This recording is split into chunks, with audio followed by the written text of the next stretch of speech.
Okay, welcome back, and I want to wrap this course up with some best practices that we've used on LinkedIn that we've seen utilized.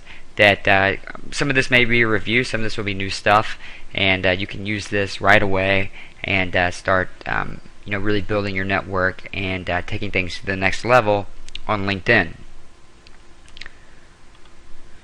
So the first thing that you can do is I'm going to take you to a place where you can actually go and create. So the first thing you can do is use Google to your advantage. You can use Google Presentation to create cool presentations for your profile. But then you can also use Google Hangout. And we really like Google Hangout because basically anybody that's on LinkedIn, if they have a Google account, which they most likely do, you can just go on Google Plus and you can basically do a free kind of conference call video chat with anybody on Google Plus. You can invite people, they can show up. It's kind of like before you would do a webinar. This is more for like people in your network that you just maybe want to sit down with 5 or 6 people and have a discussion. It's a great free tool to use to really start connecting with people on LinkedIn and actually building a relationship past just your connections. Okay, it's kind of the leaving the LinkedIn once you've created the connection and bringing it to video where you can actually look at each other face to face and have a real conversation. So it's very cool. And you can also add the LinkedIn Events app to your profile. It's just a really great app. Helps everybody see whenever you create an event that's connected to you. When they're on your profile, they can see the event coming up, and it just makes it easy to get people to go. Also, make sure you're inviting people to those events. And then there's other more popular, and then there's also other popular LinkedIn apps. So definitely, just like Facebook or any other platform, utilize the apps that are most relevant to you and your business.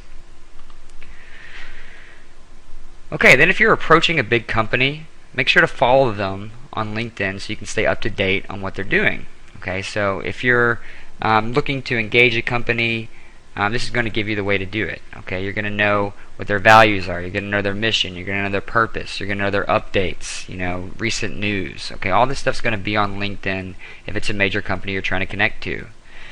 And then also, if you've built a big enough network in your industry, there's a good chance, based on the whole 6 degrees of separation, that you may have a friend or someone you're connected to that's connected to someone at that company.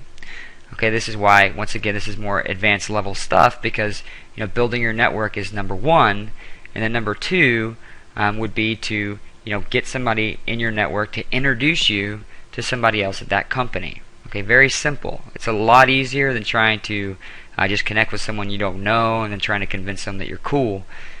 It's a lot easier just to have your friend or somebody you're already connected to say, hey, this is so and so. They're a great person.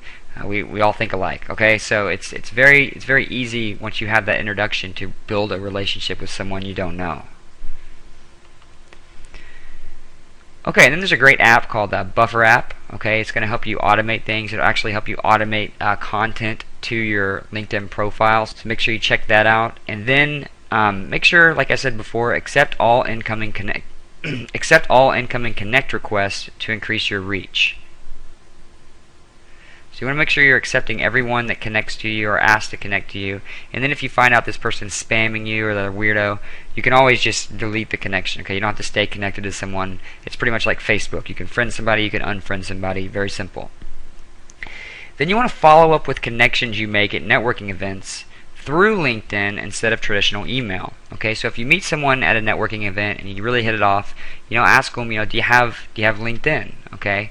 And they may give you their LinkedIn email. Okay, so just make sure if you do trade emails with somebody that they give you the email that's attached to their LinkedIn account. Okay, or if they have a business card and they have their website, maybe they'll have a LinkedIn button on their site somewhere.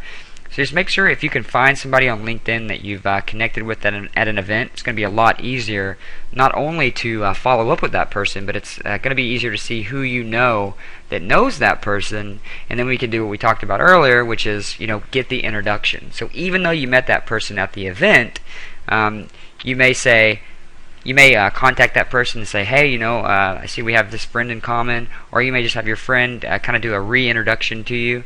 There's no harm in that.